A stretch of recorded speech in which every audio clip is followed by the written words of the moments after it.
नमस्कार। डीडी बिहार के इस महत्वपूर्ण कार्यक्रम सरोकार में आपका बहुत बहुत स्वागत है। जैसा कि हम सब जानते हैं, अभी अभी हमने आज़ादी की स्वतंत्रता मतलब आंदोलन के आज़ादी मिलने की 75वीं सालगिरह मनाई और अब हम अमृतकाल में हैं। अमृतकाल मतलब 75 साल से लेकर 100 साल तक के पीरियड को अमृतकाल कहा जा रहा है। और इस अमृतकाल में हम आज इस कार्यक्रम के बहाने उन गुमनाम स्वतंत्रता सेनानियों को नमन करते हैं जिनके बारे में हम नहीं जानते, कम जानते हैं। वे इतिहास के पन्नों में दर्ज नहीं हैं, लेकिन उनका योगदान किसी अन्य स्वतंत्रता सेनानियों से जिन्हें हम जानते हैं उनसे कम नहीं है। यानी ऐसे बहुत सारे हजारों, लाखों और शायद करोड़ों लोगों ने अपनी कुर्बानी दी, जिनके बलबूते हम सब आज आज़ादी का अमृत महोत्सव मनाने के बाद अमृतकाल में प्रवेश कर चुके हैं। ये हम सब का सौभाग्य है कि हमारे पुरखों ने, हमारे पूर्वजों ने वो लड़ाई लड़ी जिसकी हम कल्पना भी नहीं कर सकते। आज आज़ाद भारत में हम इतनी स्वतंत्रता से अपनी बात कहते हैं, उसका सारा श्रेय उन शहीदों को है जिनके बलबूते आज हम आज़ाद भारत में, स्वतंत्र भारत में सांस ले रहे हैं। इस कार्यक्रम के जरिए उनको नमन करते हुए आज हम उन गुमनाम स्वतंत्रता सेनानियों के बारे में जानने की कोशिश करेंगे जो हमारे बीच उतने लोकप्रिय नहीं है, लेकिन उनका योगदान किसी मायने में, उनका अपना बलिदान किसी मायने में कम नहीं है। आज हम इसी विषय को लेकर सरोकार में हैं और आप हम सब हमारे साथ हैं। और ये संयोग की बात है कि इस वक्त हमारे साथ स्टूडियो में कुछ ऐसे परिजन भी हैं, ऐसे लोग हैं जिनके परिजन ऐसे ही स्वतंत्रता सेनानी हैं, जिन्हें हमने बहुत श्रद्धा से याद किया। उनके बारे में कुछ जानेंगे, समझेंगे। हम सबसे पहले कार्यक्रम शुरू करें, अपने अतिथियों का आपसे परिचय कराना चाहते हैं। हमारे साथ हैं धर्मेंद्र नाथ मिश्रा, जो बहुत ही अच्छे समाज सेवी हैं, वकील हैं। इस कार्यक्रम में एक विशेष नए दृष्टिकोण से उन योगदान को हम समझने की कोशिश करेंगे जो गुमनाम स्वतंत्रता सेनानियों के हैं। धर्मेंद्र जी, बहुत बहुत स्वागत है आपका। कोई बहुत बहुत स्वागत।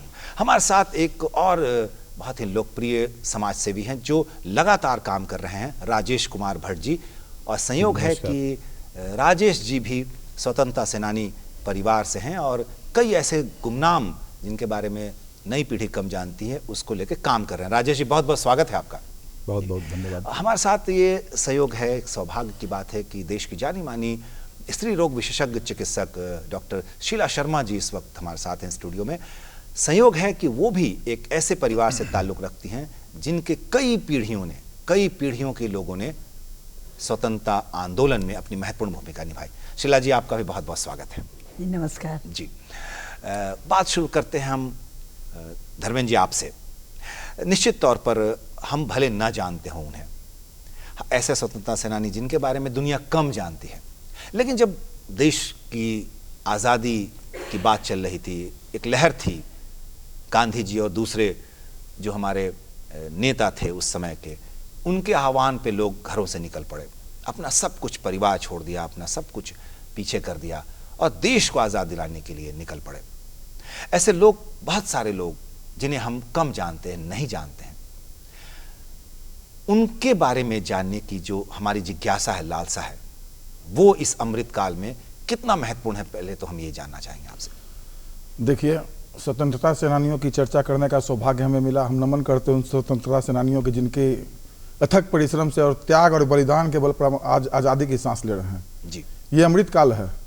ये मंथन करने के बाद ये अमृत हम लोगों को मिला जिसकी हम लोग की जरूरत थी। इसके लिए हमारे पुरखों ने बहुत बड़ा त्याग किया, बहुत बलिदान किया।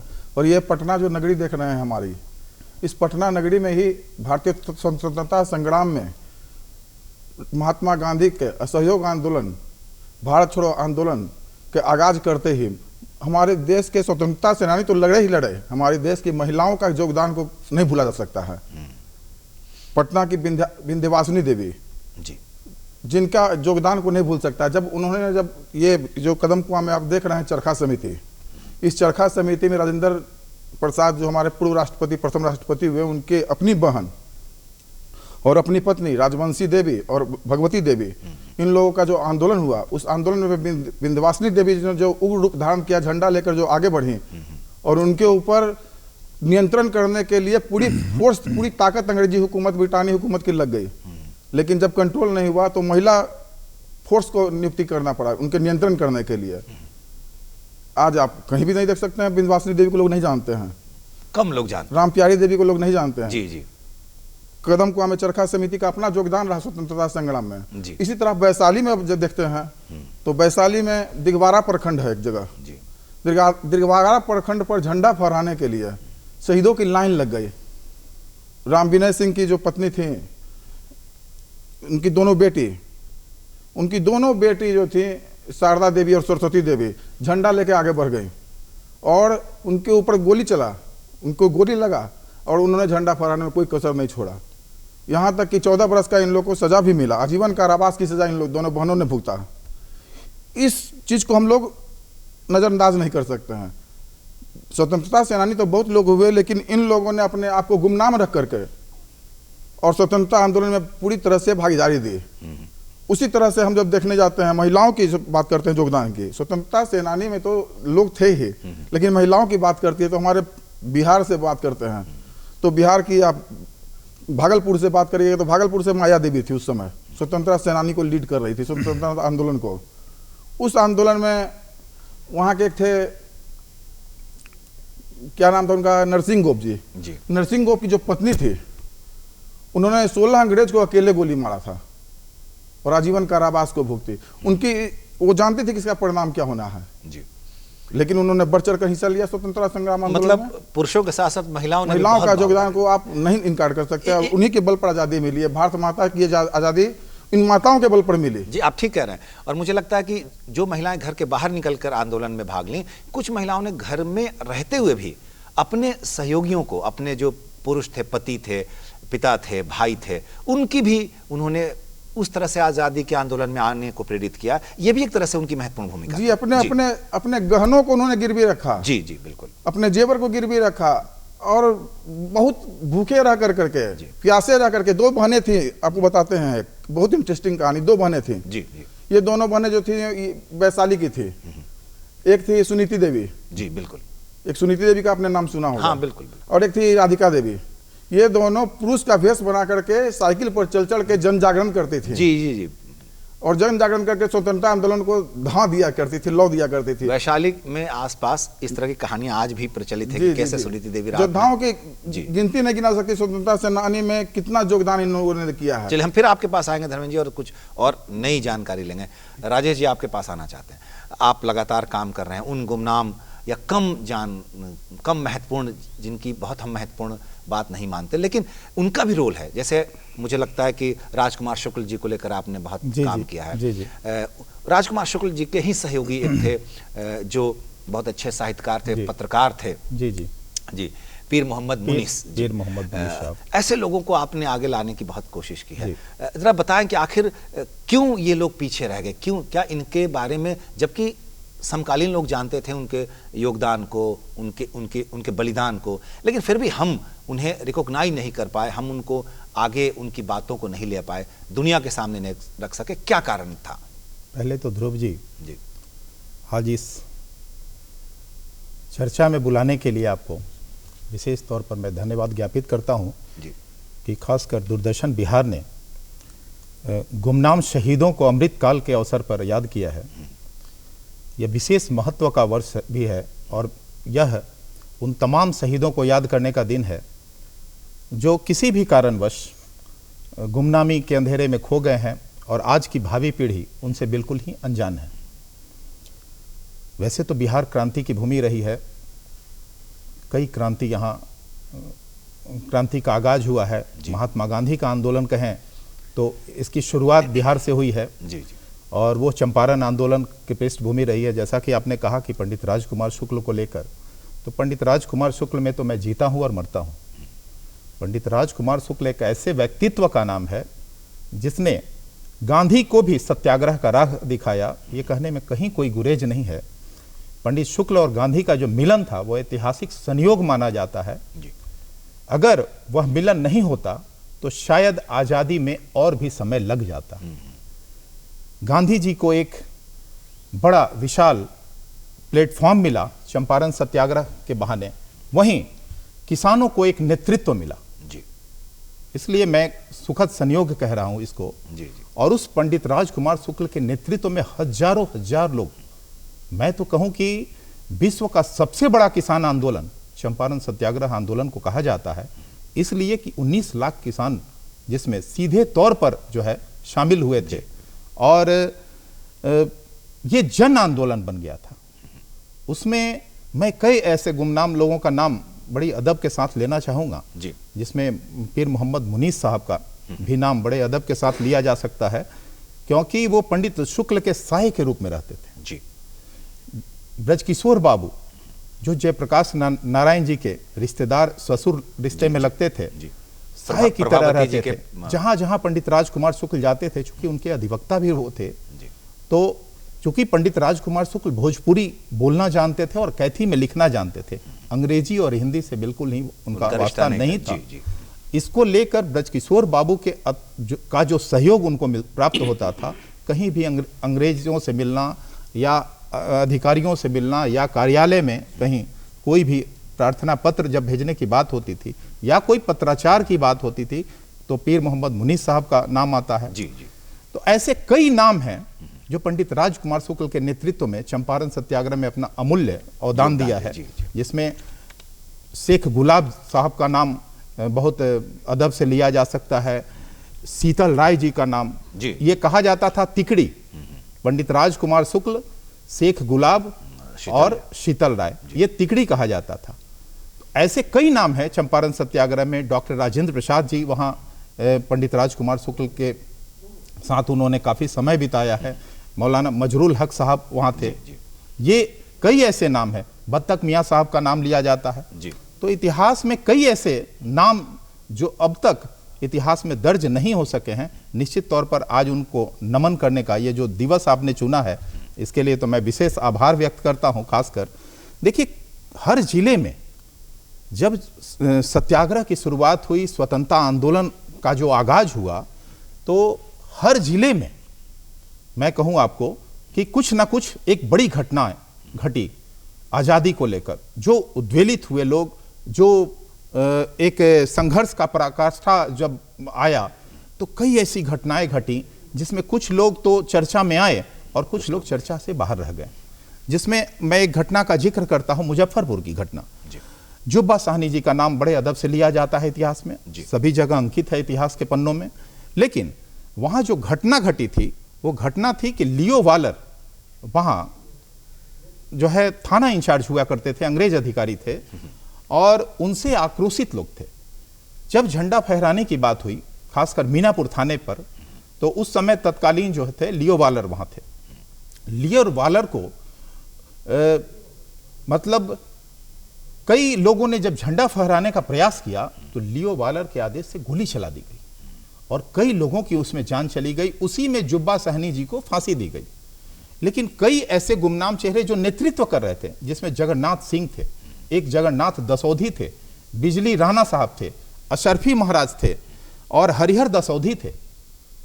ये ऐसे नाम हैं जो कहीं इतिहास के पन्नों में दर्ज नहीं हो सके, लेकिन इनका भी महत्वपूर्ण योगदान था उस घटना को लेकर। वैसे ही तारापुर की घटना मुंगेर में जी, आप देखेंगे कि तारापुर में जो घटनाएं घटी थी, मतलब 34 लोगों की झंडा फहराने के दौरान एक अंग्रेज अधिकारी जो वहाँ पे जिलाधिकारी हुआ करता था, उसके आदेश के बाद वहाँ पे इस तरह की गोलियों की बौछार की गई कि 34 लोग धराशायी हुए, जिसमें आधे से ज्यादा लोग इतिहास के पन्ने में दर्ज नहीं हो सके। ये घटना घटी थी 11 फरवरी 1932 को, जिसको तारापुर हम लोग आज आज़ादी का दिवस भी मनाते हैं। तारापुर में स्वतंत्रता दिवस जो है वो उसी स्मृति में मनाई जाती है जी। आप समझ लीजिए कि थाने पर झंडा फहराने के दौरान 34 लोगों की जानें गई, जिसमें 13 तो पहचान हो सकी, 13 की पहचान हो सकी, लेकिन उसमें 21 लोग ऐसे रहे जो गुमनाम रह गए, जिनकी पहचान ही नहीं हो सकी कि वो कहाँ से थे, क्या उनका नाम था। और ब्रिटिश हुकूमत ने उस घटना में जो शहीद हुए थे लोग, उनके शव को जो है गंगा में प्रवाहित सुल्तानगंज भेजकर कर दिया। हाँ, इतनी द्रुत गति से ये कार्रवाई की गई कि उनके परिजनों को उनका शव भी नसीब नहीं हो सका, मयसर नहीं हो सका, जिससे उनका ये संस्कार किया जा सके। तो ये एक बड़ी घटना थी जिसको हम लोग याद करते हैं और उन शहीदों को आज नमन कर रहे हैं। और मैं चाहूंगा कि ये आज की भावी पीढ़ी भी आज इन नामों को जान सके। नहीं, बिल्कुल राजेश जी, मुझे लगता है कि अब भी एक ऐसा दौर है जब अमृतकाल हम मना रहे हैं, अमृत महोत्सव मना रहे थे, तो राज्य सरकारों ने भी अपने स्तर से और केंद्र सरकार ने भी उन गुमनाम शहीदों को संयोजित करने की, उनके नामों की, उनके बारे में रिसर्च करने की पेशकश आम लोगों से की है। और यही कारण है कि हर व्यक्ति अपने स्तर से इन चीज़ों को रेखांकित करने की कोशिश कर रहा है कि हमारे मोहल्ले में, हमारे टोले में, हमारे गांव में, हमारे पंचायत में कौन लोग थे जिन्होंने योगदान किया, जिन्हें हम नहीं जानते। तो ये कोशिश हो रही है, एक जागृति आई है, जागरूकता आई है, और मुझे लगता है कि आगे भी जागरूकता बढ़ेगी। शीला जी, आपके पास आना चाहते हैं, चूंकि आपने बचपन से देखा है वो दौर अपने घर में, किस तरह से बड़े आज़ादी के आंदोलन में भाग ले रहे थे, उनकी चर्चाएं होती थी, कई आपके पुरखे सीधे सीधे इसमें शामिल थे। तो मैं ज़रा सा ये जानने की, आपसे समझने की कोशिश करता हूँ कि घर का वातावरण, ऐसे जो शहीद हैं, जो हमारे कह सकते हैं जिनके बल पर हमने आज़ादी ली, उनके घर का वातावरण किस तरह का रहता था? आपने बचपन में बहुत सारी कहानियाँ सुनी होगी अपने माता पिता से या और भी लोगों से, वो ज़रा सा हम जानना चाहें। मैं बताऊँ, मेरे पितामह पंडित बलदेव शर्मा जी, इन्होंने देशभक्त थे और बाल गंगाधर तिलक जी के ये इनको आदर्श मानते थे। और उस समय की चर्चा है 1905-6 की, उस समय अगर मैंने कोई था वहाँ पे तो बाल गंगाधर तिलक थे जी। तो मेरे पिता उनके में बढ़े, पंडित बलदेव शर्मा, और बचपन से ही मेरे पितामह का कहना था कि देश अब गुलाम है, अभी हमें स्वतंत्रता के लिए आंदोलन करना है। तो बाल्यकाल से ही मेरे पिता पंडित बलदेव शर्मा को ये दिमाग में थी कि ये करना था, उनके मस्तिष्क में था कि मुझे आज़ादी के लिए कुछ करना है। उसके बाद वो आगे पढ़ने के लिए बनारस हिंदू यूनिवर्सिटी गए, उसमें उनकी उम्र 16-17 साल की रही होगी। वहाँ मालवीय जी से मिले, वो भी उतने ही देश बड़े भक्त थे। इन लोगों को 13 जनवरी दिसंबर में 1913 में जब जालियांवाला कांड हुआ था, उसमें इनको लेके ये लोग अमृतसर कांग्रेस गए, मालवीय जी के नेतृत्व में गए। वहाँ पे जो कांग्रेस सेशन खत्म हुआ और वहाँ के जो कांग्रेस के अध्यक्ष थे बाल गंगाधर तिलक जी थे। वहाँ पे मेरे पिता ने महात्मा गांधी का भी भाषण सुना, उनकी बातों को जाना कि देश अभी क्या चाहता है। उसके बाद इन लोगों को मालवीय जी उसी जगह ले गए जालियांवाला बाग में जहाँ पे एक घटना घटी थी। मेरे पिता ने अपनी पुस्तक में लिखा है, ये पुस्तक है यादों का आईना, इन्होंने इसमें लिखा है कि वहाँ की मिट्टी खून से सनी हुई थी और सारे दीवालों पे गोलियां थी, क्योंकि निकलने का एक ही रास्ता था और जो एक रास्ता था उसी पे मशीन गन लगा दिया गया था। तो सारे लोग वहीं पे मर गए और ये रॉलेट एक्ट के विरोध में हुआ था। तो इसलिए उन्होंने वहाँ की मिट्टी को लगाया, अपने ललाट पे लगाया सभी लोगों ने, और उस दिन से उन्होंने प्रतिज्ञा कर ली कि मैं देश की आज़ादी के लिए लड़ूंगा। जबकि उनको अमेरिका जाने के लिए सारे कागज पत्तर सब कुछ तैयार हो गए थे, तो उन्होंने कहा कि नहीं, अब मैं अमेरिका नहीं जाऊंगा पीएचडी करने, पहले मैं अपने देश को देखूंगा। और वो वहाँ से 1920 में एक साल साबरमती आश्रम महात्मा गांधी के साथ रहे। वहाँ विनोबा जी से इनका मुलाकात हुई। संत विनोबा और महात्मा गांधी के सानिध्य में आकर इन्हें ये लगा कि नहीं, मुझे अब देश के लिए कुछ करना है। तो 1920-21 में जब गांधी जी का सहयोग आंदोलन शुरू हुआ तो महात्मा गांधी ने इन्हें पटना जिला में भेजा कि आप पटना जिला में जाओ। पटना जिला में इन्होंने विक्रम जो जगह है वहाँ पे इन्होंने एक आश्रम की स्थापना की, खुद से अपनी झोपड़ी बनाई। आश्रम कोई मिट्टी और वह करे अपने हाथों से बनाया। गौ सेवा में लगे रहे और पैदल, इनके पास खाने को ही नहीं होते थे, कुछ रातें भूखे रहते थे और लोगों में बताया, लोगों को पास जाके कि आप जानो देश गुलाम है, हमें आज़ादी चाहिए, स्वराज्य हमारा नारा है। ये कह के इन्होंने खुद से जत्था का जत्था लोग इनके पीछे दौड़ने लगे, क्योंकि शिक्षा का बहुत अभाव था। और मेरे पिता बहुत ही विद्वता थी, उनमें बहुत ही विद्वता थी कि इसलिए वहाँ उन्होंने काफ़ी आंदोलन किया। 1921 में डॉक्टर राजेंद्र प्रसाद यहाँ से झंडा सत्याग्रह में 11 लोगों को लेकर ये गए नागपुर जेल में। नागपुर जेल की घटना जो अगर आप सुनेंगे, इस पुस्तक में इन्होंने चर्चा की है, बोले उतना भयानक जेल, वहाँ पे इन्हें नागपुर जेल में इनके साथ आचार्य विनोबा भावे थे, डॉक्टर राजेंद्र प्रसाद थे और श्री जमुनालाल बजाज जी थे। और यहाँ से 11 व्यक्ति को लेके गए। इतनी कड़ी सजा जेल की होती थी कि इन्हें खाने के नाम पर मेरे पिता को एक सेल में रखा गया जिसकी ऊंचाई 5 फीट भी नहीं थी। मेरे पिता की लंबाई थी 6 फीट 2 इंच। उन्हें यहाँ पे कोल्हू के बैल की जगह 12 घंटे चलाया जाता था और उतना तेल निकालना पड़ता था। अगर आप रुक जाओ तो एक कैदी जो था, जो किसी मर्डर केस में आया हुआ था, वो चाबुक लगाता था। इतनी कड़ी सजा थी। उसके बाद सुबह जब प्रातः काल होता था तो 2 बंदूक लेके आ जाते थे सिपाही, आप दौड़ो। अगर मेरे बंदूक से आगे निकल गए तो बच गए, नहीं तो आप मर गए। 2-3 लाशें रोज गिरती थी। भोजन के नाम पे कुछ नहीं मिलता था। एक सब्जी का छिलके मिलते थे, एक आध रोटी मिलती थी। शौचालय जाने के लिए घंटी बजती थी। अगर इतना देर में शौच हुआ तो रहो, नहीं तो बाहर निकल जाओ। मतलब पूरी तरह से प्रताड़ित करने की, पूरी तरह से बहुत उनको ज्यादा। आतंकित करने की, हाँ। ताकि उनको देख के, उनके दर्द को देख हाँ, के देख दूसरे के। लोग स्वतंत्रता आंदोलन में ना आए। 1-2 कैदी वहां शहीद होते थे। लेकिन फिर भी मुझे लगता है कि उन लोगों ने, मतलब ये जानते हुए कि हमारा परिणाम क्या होगा, हमें अपने प्राणों की आहुति देनी होगी, उत्सर्ग करना पड़ेगा, फिर भी उन्होंने किसी तरह से पीछे आगे ही बढ़ते रहे। जैसे अभी हम गुमनाम की चर्चा कर रहे हैं जी। कभी इन लोग के नहीं आया, इन लोग के मस्तिष्क में नहीं आया कि मुझे चर्चा का विषय बनना है, मेरा नाम अखबारों में आना है। एक ही जुनून था, देश को कि आजाद मुझे कराना। देश को आजाद करना, मुझे देश को आजाद करना है। एक ही जुनून था धर्मेंद्र जी। मैं फिर आपके पास आना चाहता हूं, देश को आजाद कराना है।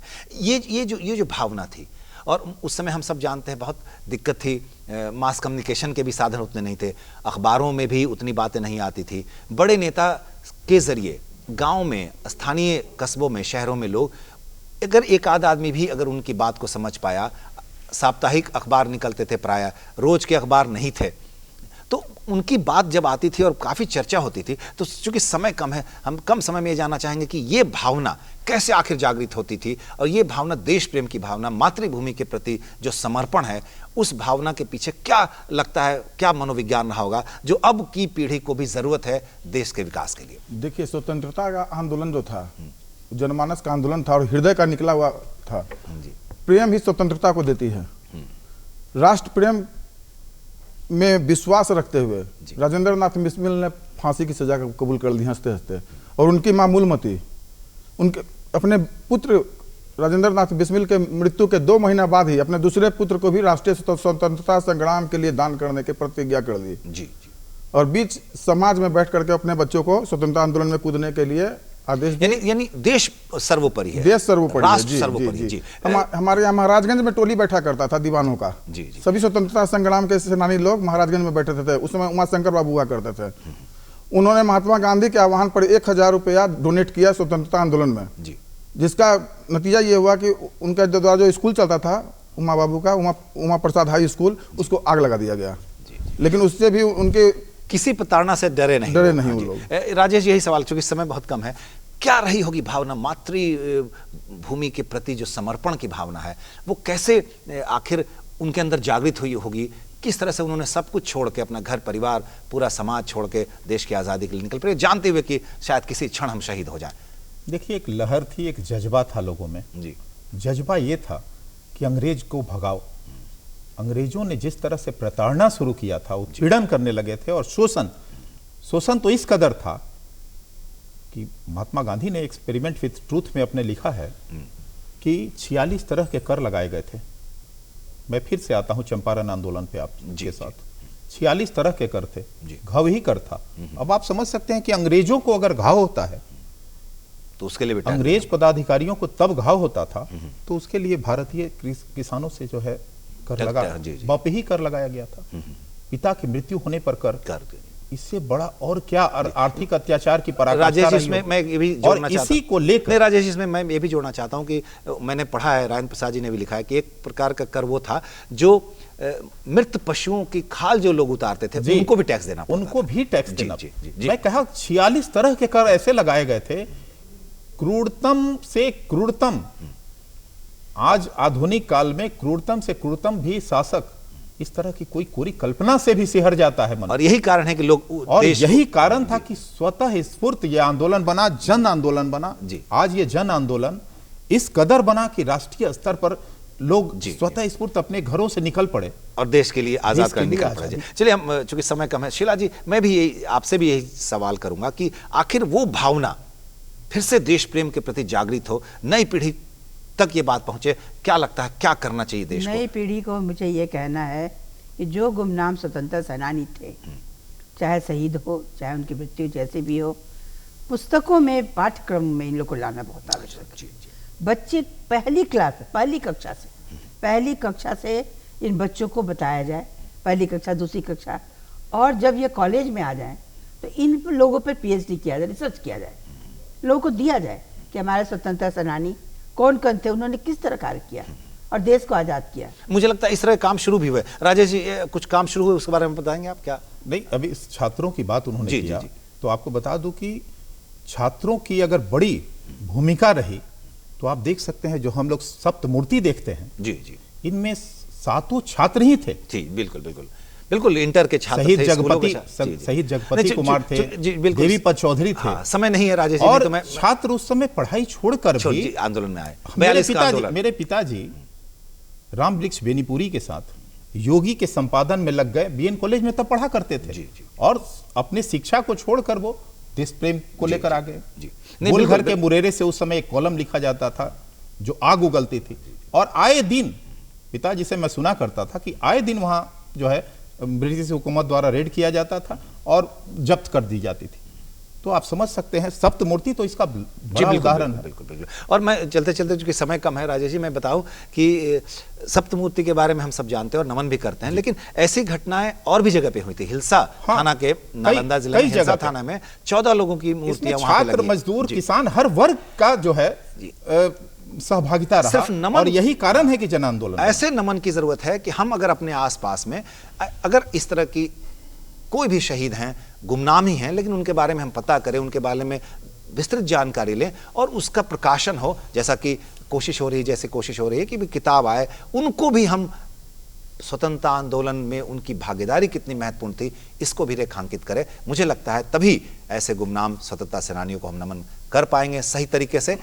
बहरहाल चूंकि समय नहीं है, इस कार्यक्रम को भी यहीं संपन्न करना पड़ेगा, इसलिए हम आप सब की तरफ से धर्मेंद्र जी को, राजेश भट्ट जी को और शीला शर्मा जी को धन्यवाद करते हैं, और आप सबका भी धन्यवाद करते हैं कि आप सब डीडी बिहार के साथ जुड़े रहते हैं। तो चलिए आज के लिए बस इतना ही। देखते रहिए डीडी बिहार। नमस्कार।